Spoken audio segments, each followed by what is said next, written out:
Vamos a comenzar con la clase número 2 de Derecho Procesal Penal. Esta clase se refiere a los principios y garantías del sistema procesal penal. Cuando hablamos de principio, nos estamos refiriendo a los principios de la persecución criminal, y si los queremos sistematizar de alguna manera, es una propuesta. Los manuales que usted consulte van a haber sistematizaciones diferentes, ninguna está equivocada y ninguna es correcta. Si hablamos de principios de la persecución penal, tenemos el principio de oficialidad, en primer lugar, principio de oficialidad. En segundo lugar, los principios de investigación oficial y de aportación de parte, principios de investigación oficial y de aportación de parte. En tercer lugar, el principio acusatorio. Y en cuarto lugar, los principios de legalidad procesal versus el principio de oportunidad. Repito, principio de oficialidad, principios de investigación oficial y de aportación de parte, principio acusatorio y los principios de legalidad procesal versus principio de oportunidad. Y dentro de las garantías del sistema podemos identificar los siguientes grupos. Primero, las garantías de la organización judicial. 2, las garantías generales del procedimiento. 3, las garantías del juicio. 4, los límites formales al establecimiento de la verdad. Y por último, la protección de garantías. O sea, dentro de lo que podemos decir de las garantías, identificamos las garantías de la organización judicial, las garantías generales del procedimiento, las garantías del juicio, los límites formales al establecimiento de la verdad y la protección de garantías. Veamos cada una. ¿A qué se refiere el principio de oficialidad? Esto significa que la persecución penal se efectúa sin consideración a la voluntad del ofendido, es decir, se efectúa de oficio, por eso se llama de oficialidad. ¿Qué importancia tiene este principio? En primer lugar, por las formas de inicio del procedimiento. Cuando veamos más adelante la investigación, vamos a ver que las formas de inicio del procedimiento va a depender de la clase o naturaleza de la acción penal. Y en segundo lugar, la importancia, dice, de este principio, el de oficialidad, dice relación con con el problema de la disponibilidad de las partes del objeto de la controversia. Para que entiendan los alumnos, la disponibilidad no se refiere al sentido literal de la palabra, como se define en el diccionario.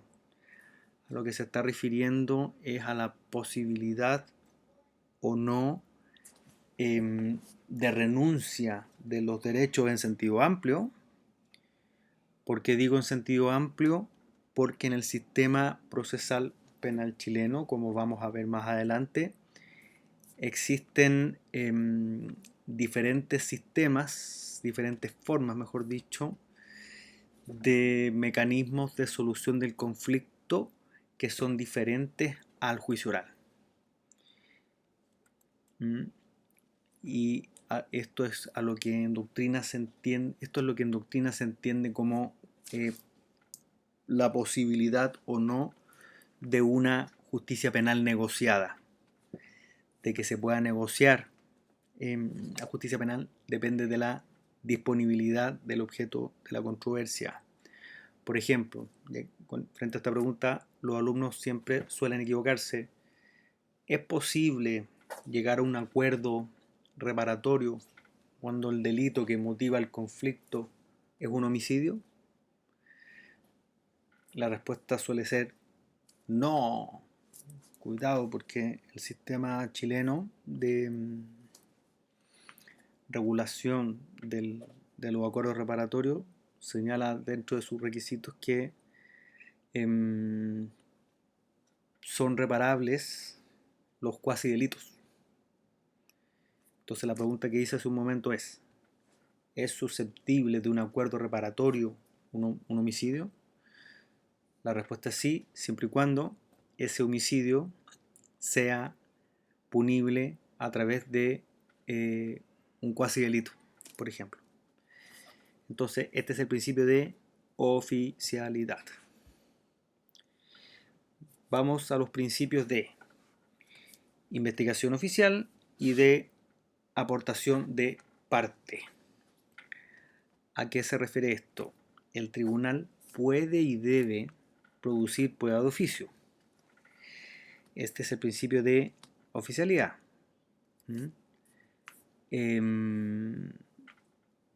Es decir, el tribunal no está obligado a los requerimientos y declaraciones de las partes.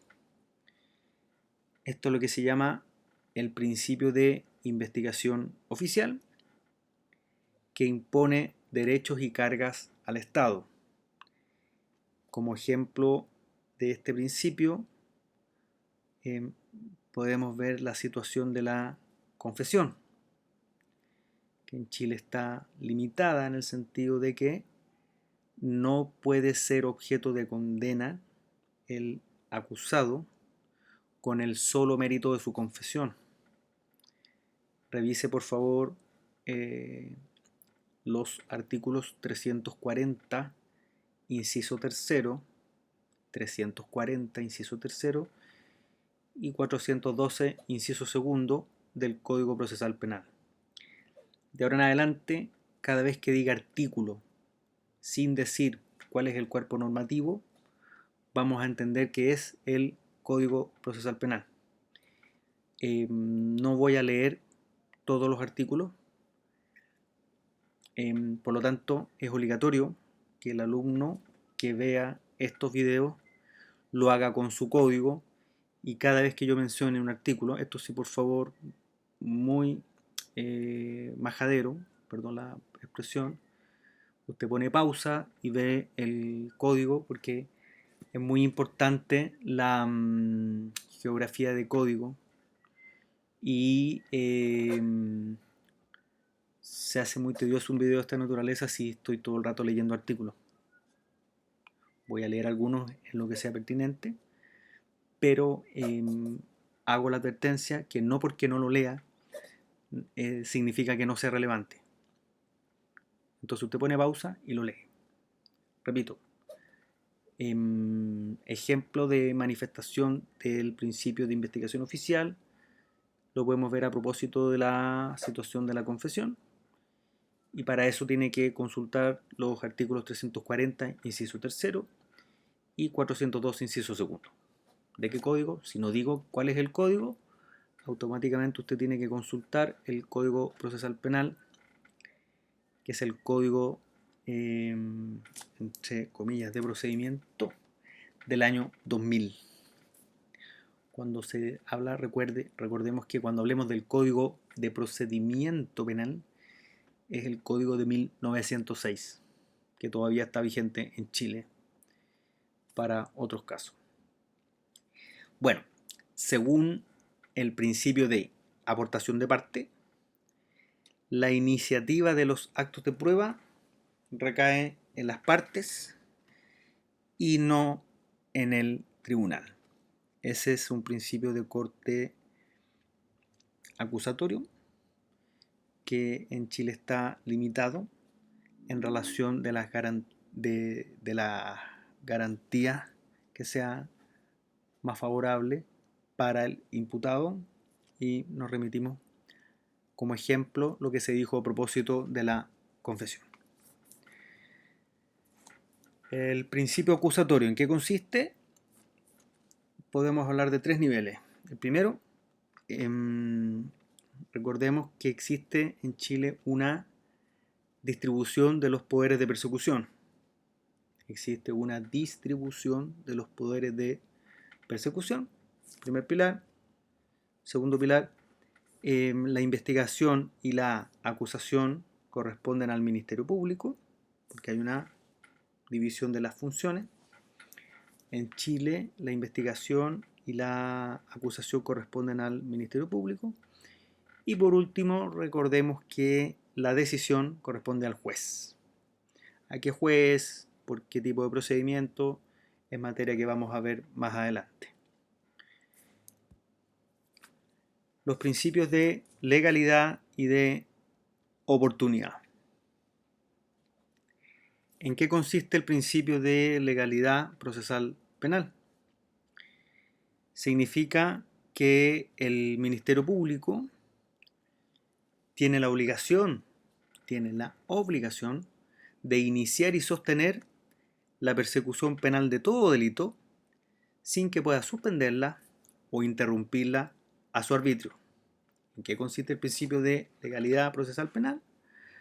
Consiste en que el Ministerio Público tiene la obligación de iniciar y sostener la persecución penal de todo delito sin que pueda suspenderla o interrumpirla a su arbitrio. Esta es la regla general que está contenida en el artículo 166.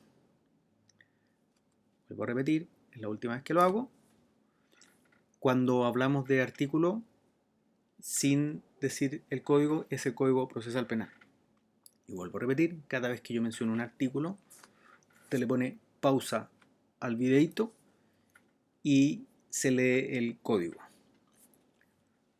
Entonces, ¿en qué consiste el principio de legalidad procesal penal? Significa que el Ministerio Público tiene la obligación de iniciar y sostener la persecución penal de todo delito sin que pueda suspenderla o interrumpirla a su arbitrio, regla general que se contiene en el artículo 166. ¿Qué significa el principio de oportunidad? Si estuviéramos en una clase presencial con un PowerPoint, últimamente, bueno, nunca me han gustado mucho los PowerPoint, pero bueno, si tuviera un PowerPoint en mi espalda, pondría la foto de una gallina. ¿Qué tiene que ver una gallina con esto? Harto. Para ejemplificar lo que es el concepto de criminalidad de bagatela. El sistema no va a funcionar por el hurto de una gallina. ¿Qué es criminalidad de bagatela? Criminalidad de bagatela es aquella que no pone en grave peligro el interés público. Cuando hablamos de derecho penal, siempre se pone en peligro el interés público. Recordemos que en materia de derecho penal sustantivo existe un principio que se llama de fragmentariedad y el de última ratio. El de fragmentariedad significa que no todo el sector de lo antijurídico es punible, sino solo lo que se refiere a los bienes jurídicos más importantes y a los ataques más graves. Recordemos lo que señala el profesor Francisco Muñoz Conde, que señala como principio de intervención mínima. Entonces, ¿qué es criminalidad de bagatela? Aquella que no pone en grave peligro el interés público. ¿Existe un concepto normativo de bagatela? La respuesta es no, pero se desprende directamente del Código Procesal Penal del artículo 170. ¿Por qué? Porque ahí se señala un un límite de pena para poder aplicar este principio, es decir, el Estado se abstiene de conocer del conflicto penal cuando no se pone en grave peligro el interés público por motivos básicamente político-criminales y con criterios económicos del derecho. Los recursos son limitados y las necesidades son ilimitadas.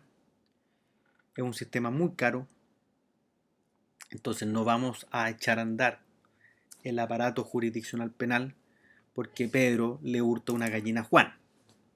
No tengo idea cuánto vale una gallina, pero le aseguro que una hora de juicio es mucho más cara que una gallina. Bueno, pueden haber gallinas caras y finas, no tengo idea, pero se entienda lo que estoy diciendo. Y yo dije que hay un límite normativo, sí. Cuando la pena no supere los en abstracto, es decir, sin aplicación de las reglas especiales de la pena, o sea, sin consideración del sujeto en concreto, especialmente las circunstancias modificatorias, es decir, atenuantes, agravantes y mixtas, circunstancias atenuantes, agravantes y mixtas, cuando la pena sea de 540 días de privación de libertad. Es decir, tratándose de un delito, cuando el legislador dice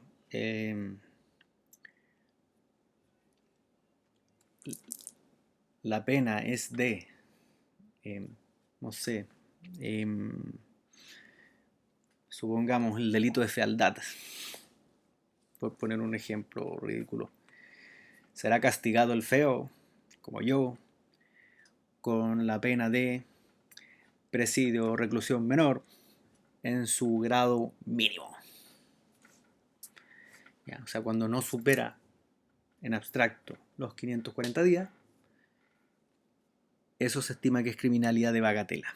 Es decir, no se encuentra gravemente comprometido el interés público. Entonces, ¿qué significa el principio de oportunidad?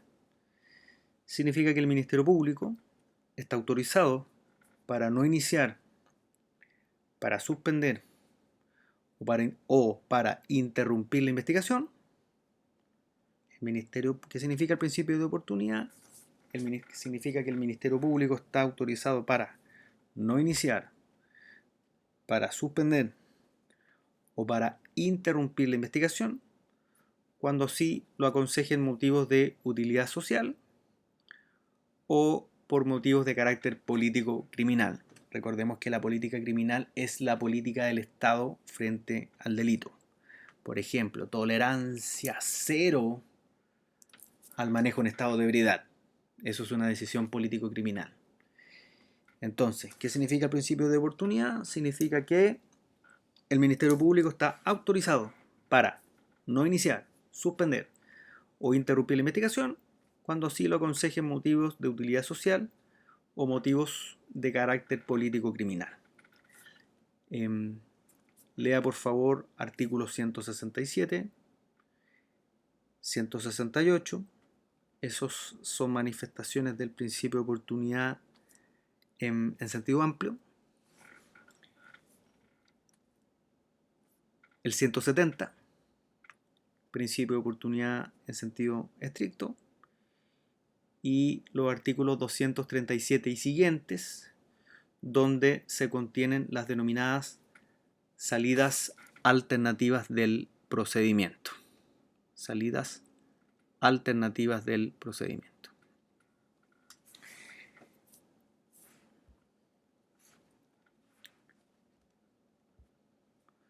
Vamos ahora a las garantías. Y el primer grupo de garantías dijimos que era las garantías de la organización judicial. En internet, por favor, consulte los siguientes instrumentos internacionales: la Declaración Universal de los Derechos Humanos, el Pacto Internacional de Derechos Civiles y Políticos y la Convención Americana de Derechos Humanos. Repito, Declaración Universal de Derechos Humanos, Pacto Internacional de Derechos Civiles y Políticos, Convención Americana de Derechos Humanos. En la Declaración Universal de Derechos Humanos, vea el artículo 10. En el Pacto Internacional de Derechos Civiles y Políticos, vea el artículo 8.1, perdón, 14.1 del Pacto Internacional de Derechos Civiles y Políticos, el artículo 14.1, y de la Convención Americana de Derechos Humanos, el artículo 8.1. Las garantías de la organización judicial se refieren a 3 derechos. Primero, el derecho al juez independiente. En segundo lugar, el derecho al juez imparcial. Y en tercer lugar, el derecho al juez natural. Repito, las garantías de la organización judicial se refieren a 3 derechos que son: primero, el derecho al juez independiente. En segundo lugar, el derecho al juez imparcial. Y en tercer lugar, el derecho al juez natural. El derecho al juez independiente. Su consagración constitucional se desprende cada vez que yo menciono un artículo. Tampoco voy a decir vea el artículo. Doy por hecho que usted tiene que leer el artículo que estoy citando. ¿Estamos? El derecho al juez independiente tiene consagración constitucional en el artículo 76 de la Constitución. Artículo 76 de la Constitución. ¿A qué clases de independencia nos estamos refiriendo? Por una parte, a una independencia institucional y por otra, a una independencia personal del juez. La independencia institucional se refiere a la independencia que tiene que tener el juez, mejor dicho, del Poder Judicial, frente a las demás funciones estatales, frente a los otros poderes del Estado. La independencia que debe tener el Poder Judicial del Poder Legislativo y del Poder Ejecutivo. Por otro lado, la independencia personal del juez, a su vez, tiene 2 variantes. Por un lado, es la independencia interna y por otro lado, la independencia externa. La independencia interna es la independencia que debe tener el juez frente a otras autoridades del Poder Judicial.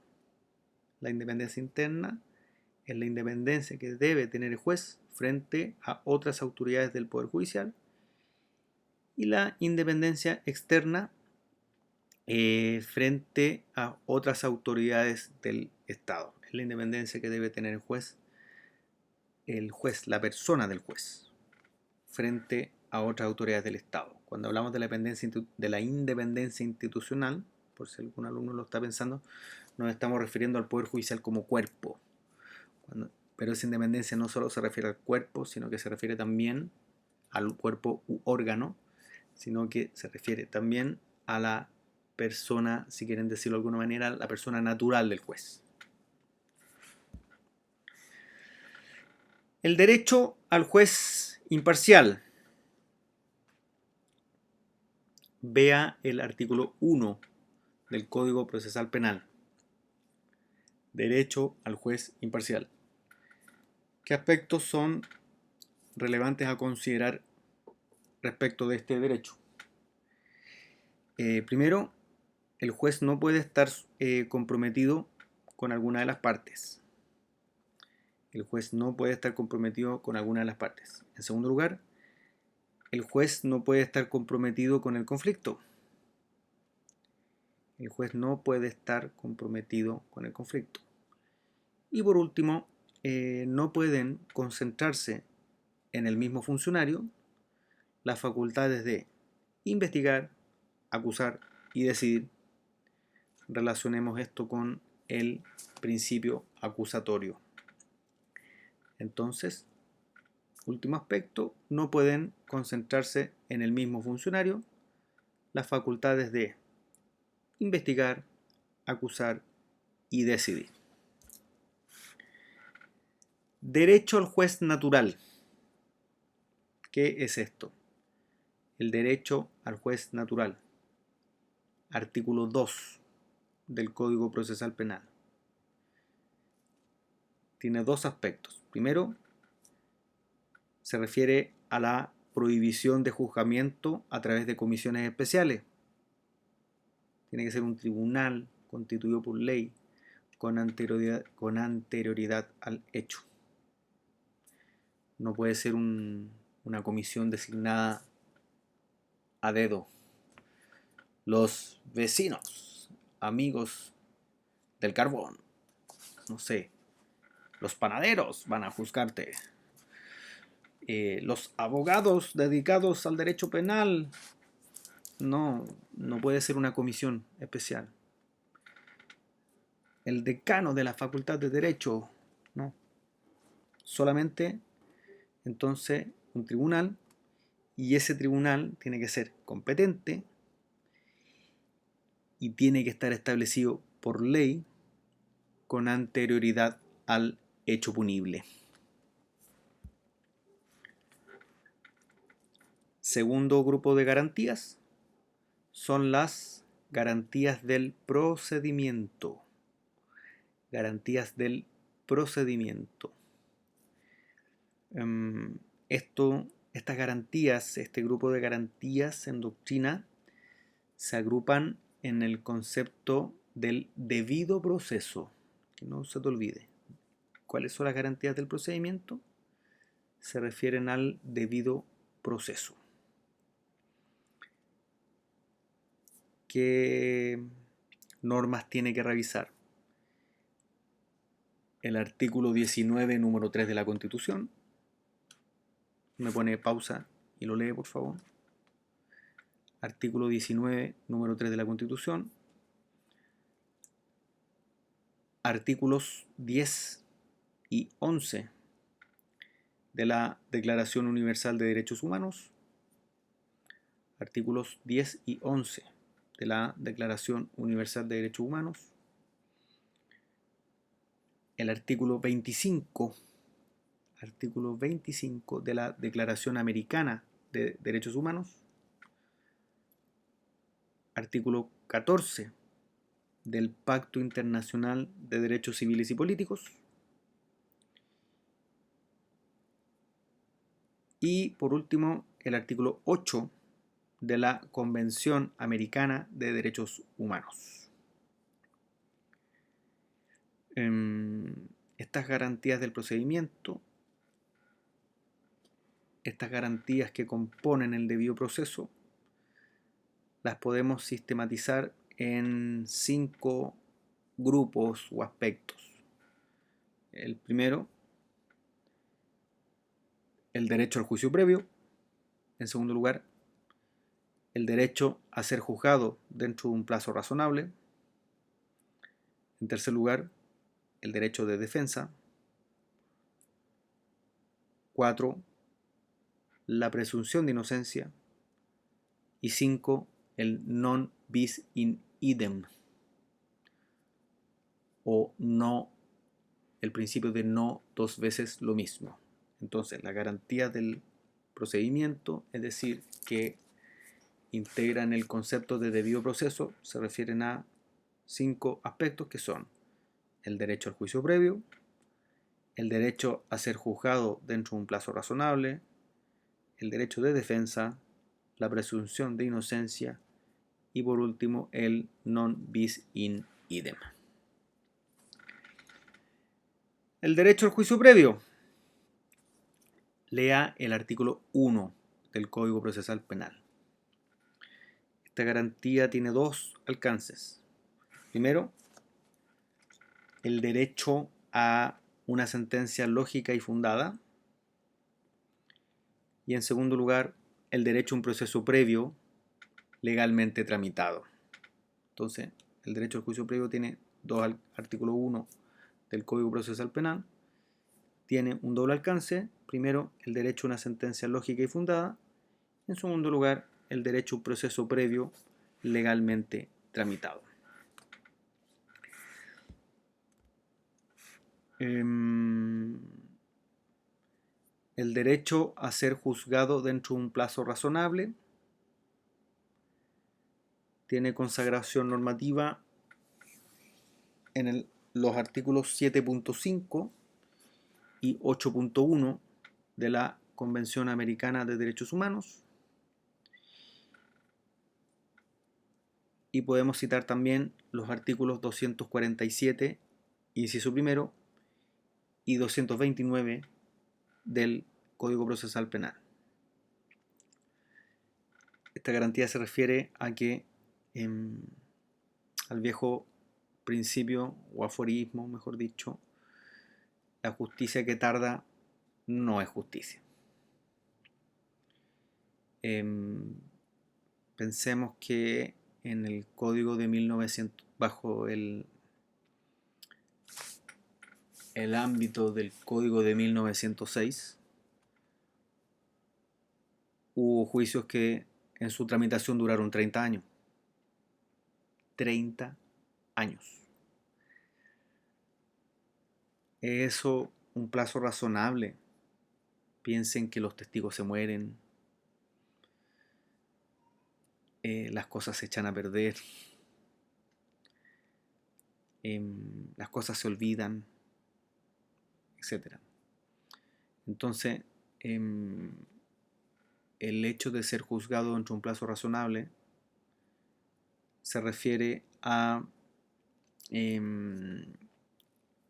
que la resolución del conflicto penal, la solución del tiempo, tiene que ser oportuna o decir relación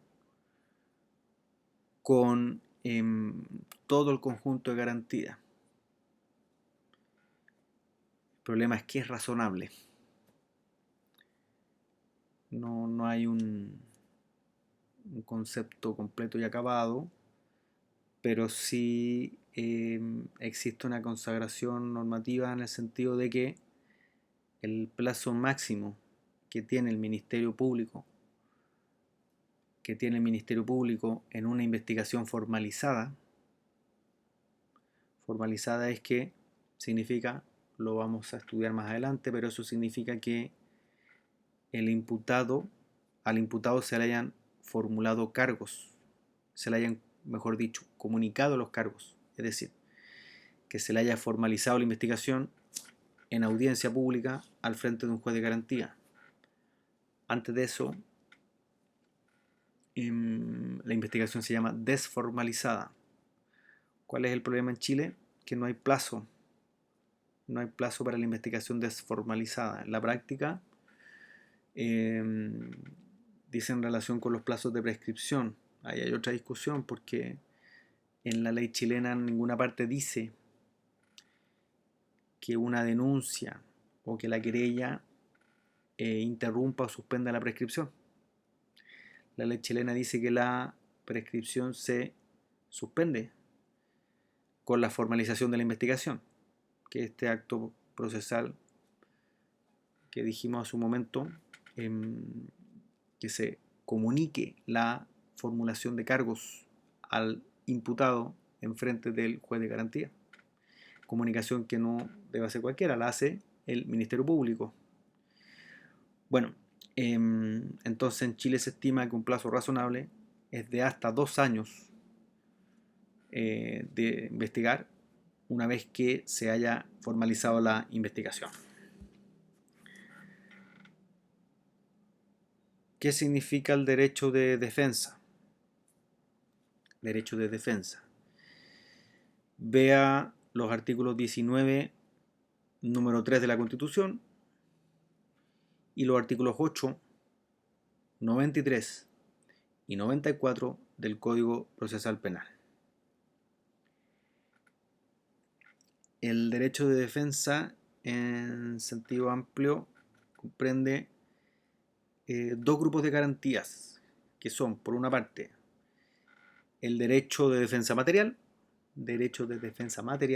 y por otro lado el derecho a la defensa técnica. Entonces, primero el derecho de defensa material y en segundo lugar el derecho de defensa técnica. El derecho de defensa material comprende los siguientes aspectos. Primero, el derecho de información. Tengo que saber por qué delito me están investigando para yo poderme defender. Este derecho es limitado en ciertos casos que vamos a estudiar más adelante. Por ejemplo, existen investigaciones secretas, pero tienen que ser temporales, en la ley de drogas, porque si no se perdería el objeto de la persecución. Por ejemplo, una interceptación telefónica en el marco de una investigación por tráfico de droga. Entonces, primer aspecto dentro del derecho de defensa material, el derecho de información. 2, el derecho de intervención en el procedimiento. El imputado tiene derecho a defenderse, es decir, a pedir diligencia. ¿Qué diligencia va a pedir? Va a depender del delito. Por ejemplo, una pericia financiera contable en una estafa. O una levantación en 3D planimétrica de un accidente, del sitio del suceso en un delito sexual, etc. Bueno, y por último, tenemos que existen ciertos deberes de abstención de las autoridades a propósito del derecho de defensa material. Por ejemplo, en relación con la intimidad. ¿Pueden forzar al imputado a hacerse una prueba de ADN? En principio tiene que ser autorizada. ¿Puede el juez obligar? ¿Ya? A eso se refiere a las abstenciones. El derecho a la defensa técnica se refiere a lo siguiente: al derecho a designar y sustituir al defensor. El abogado defensor tiene que ser una persona de absoluta confianza. Aunque sea el defensor penal público, el imputado puede renunciar a la defensa de el señor, a que sea su defensor el señor X o Y. Dentro del derecho a la defensa técnica tenemos que la defensa es necesaria. El imputado que va a audiencia sin su defensor, la audiencia se suspende. No puede haber una audiencia sin defensor. Es de presencia necesaria. Bueno, y también se refiere a los derechos y facultades que tiene el defensor. Por ejemplo, el amparo del secreto profesional, el derecho a visitar a la persona privada de libertad, de comunicarse con la persona, etc. La presunción de inocencia. Vea, por favor, artículos 4, 3, ¿por qué no 3 y 4? Léalo y va a entender. Artículos 4 y 3 y 166 del Código Procesal Penal. La persona se presume inocente hasta que haya sido declarado culpable por sentencia firme. Esto es derivación del derecho al juicio previo y tiene dos consecuencias. Primero, la carga de la prueba corresponde al Estado. Olvídese de las reglas civiles del onus probandi. La carga de la prueba la tiene el Estado.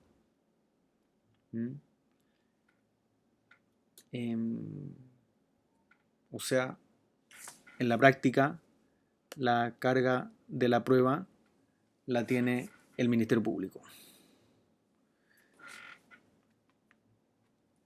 Artículo 340 del Código Procesal Penal. Mejor dicho, la carga de la prueba la tiene el acusador, porque hay delitos donde podría no intervenir el fiscal, porque se ha permitido el forzamiento a la acusación. Eso es materia que mucho más adelante.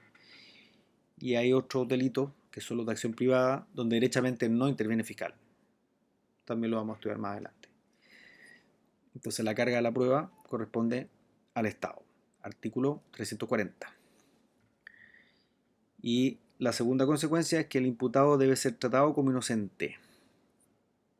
Debe ser tratado como inocente. No basta con que la carga de la prueba corresponda al Estado, sino que además debe ser tratado como inocente. ¿Qué significa esto? Existen unas instituciones procesales que se llaman las medidas cautelares, que las vamos a estudiar cuando veamos la investigación. Y las medidas cautelares no pueden ser, que son medidas de aseguramiento. ¿De aseguramiento de qué? De la investigación, de la víctima, de la seguridad de la sociedad. Estas medidas cautelares entonces no pueden significar una condena anticipada. Artículos 122 y 140. Artículos 122 y 140. Inadmisibilidad de la persecución penal múltiple. Inadmisibilidad de la persecución penal múltiple. Esto es el non bis in idem, no dos veces lo mismo. Esto tiene una variante sustantiva y una variante procesal penal. La variante sustantiva se refiere a que no se puede valorar más de una vez el mismo hecho, ya sea para incriminar o para agravar la penalidad. No se puede valorar más de una vez el mismo hecho para incriminar, ya sea para incriminar o para agravar la penalidad. Por ejemplo, el parentesco en el delito de homicidio determina que se cometerá un parricidio. No se puede agravar a su vez el parricidio por la circunstancia agravante genérica de parentesco del artículo 12 del Código Penal. Y la variante procesal de este aspecto del debido proceso significa que el acusado no puede ser juzgado más de una vez por el mismo hecho. O sea, por ejemplo, el acusado es absuelto y ejecutoriada la sentencia, aparece un antecedente que acredita su culpabilidad, operaría el non bis in idem, porque ya fue juzgado por el hecho, ¿no? No puede ser juzgado más de una vez por el mismo hecho. Garantías del juicio. Vea el artículo 1 del Código Procesal Penal y se refiere a dos aspectos. Por una parte, al derecho al juicio previo y por otra, al derecho al juicio oral. Perdón, derecho al juicio público. Bueno, también es previo, pero por una parte el derecho al juicio público y por otro lado el derecho al juicio oral. ¿A qué se refiere el derecho al juicio público? A que no sea secreto, que suene estúpido. El derecho al juicio público está consagrado en varias partes. Vamos a citar dos artículos del Código Procesal Penal, que son el 289 y el 374 letra D. Repito, artículo 289 y 374 letra D. El derecho al juicio público tiene un triple fundamento. Primero, consolidar la confianza en la administración de justicia. 2, fomentar la responsabilidad de las autoridades. Y 3, evitar que circunstancias ajenas influyan en el tribunal. Pero este derecho a juicio público no es ilimitado. ¿Cuáles son sus límites? La intimidad, el honor y la seguridad. Derecho al juicio oral. Ve al artículo 291. Esto significa que la sentencia debe provenir de un debate público e inmediato. Es decir, conlleva tres principios inseparables, que son: 1. El de inmediación. Tiene que haber un contacto directo entre el tribunal y la prueba. 2. El principio de continuidad. Cuando se habla de la audiencia de juicio oral no se habla de un día de audiencia. Un juicio oral puede durar 6 meses. Esta audiencia tiene que ser continua. No puede suspenderse por periodos prolongados. Los tiempos, etcétera, y consecuencias lo vamos a ver más adelante. Pero lo que me interesa que tengan en la cabeza es que es una audiencia que puede durar 8 días, que puede durar un año, y tiene que ser continua.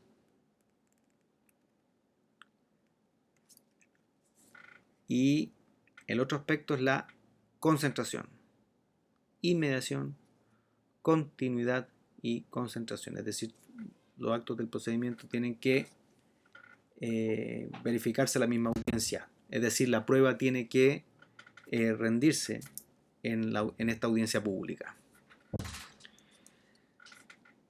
¿Cuáles son los límites formales al establecimiento de la verdad?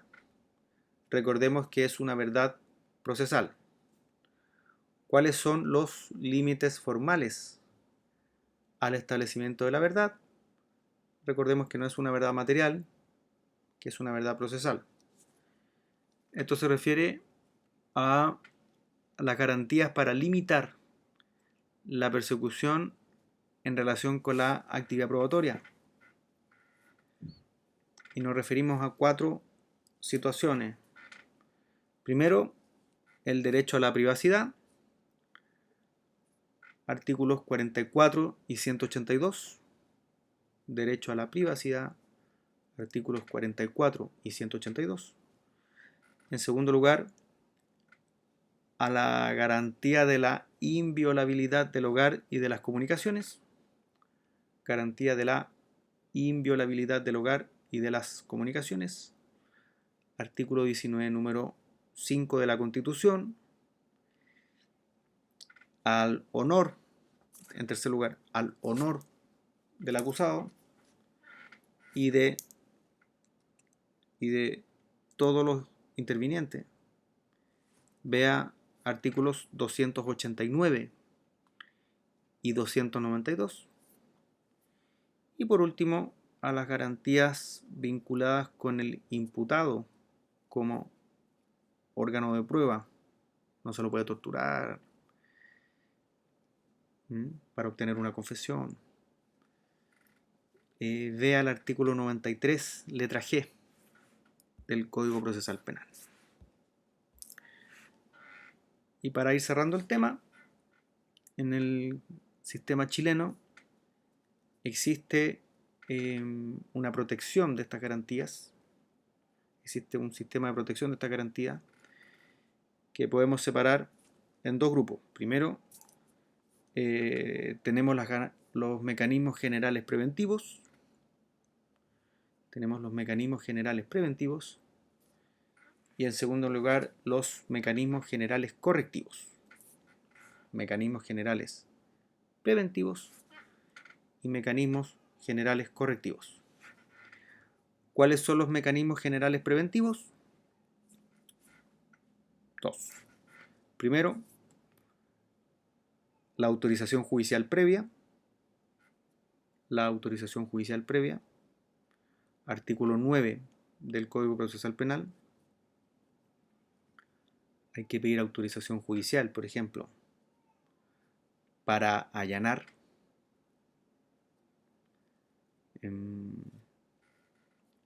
autorización judicial previa. Primer mecanismo general preventivo, artículo 9. Y 2, tenemos la cautela de garantías. El mecanismo de la cautela de garantías del artículo 10 del Código Procesal Penal. De una aplicación amplísima en todas las etapas procesales, incluyendo la ejecución. El juez de ejecución en Chile es el juez de garantía. No existe un juez con la función exclusiva de la ejecución. Entonces, por ejemplo, imagínese, usted tiene un cliente que está cumpliendo una pena privativa de libertad y su cliente, por ejemplo, es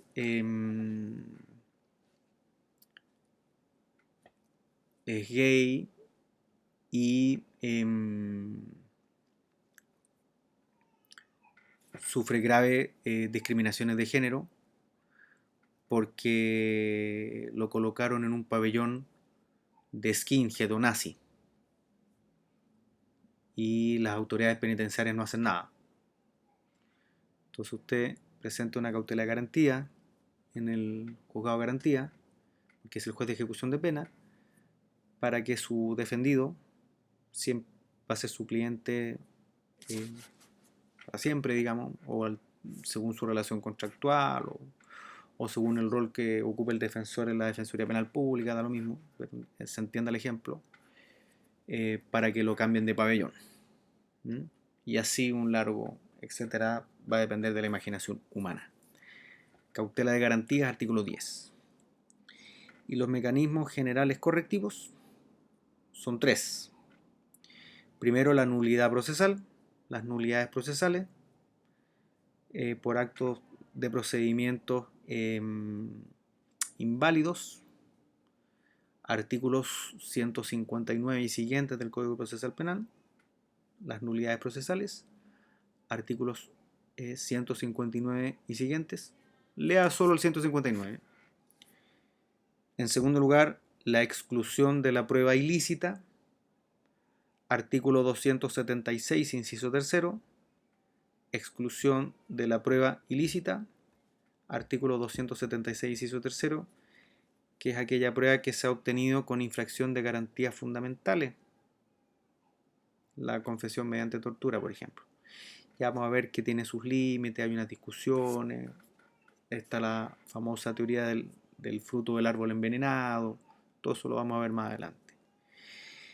Y por último existe el recurso de nulidad, artículos 372 y siguientes, que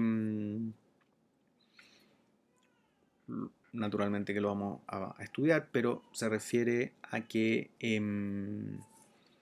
por ejemplo, por errónea valoración de la prueba, se ha obtenido una condena.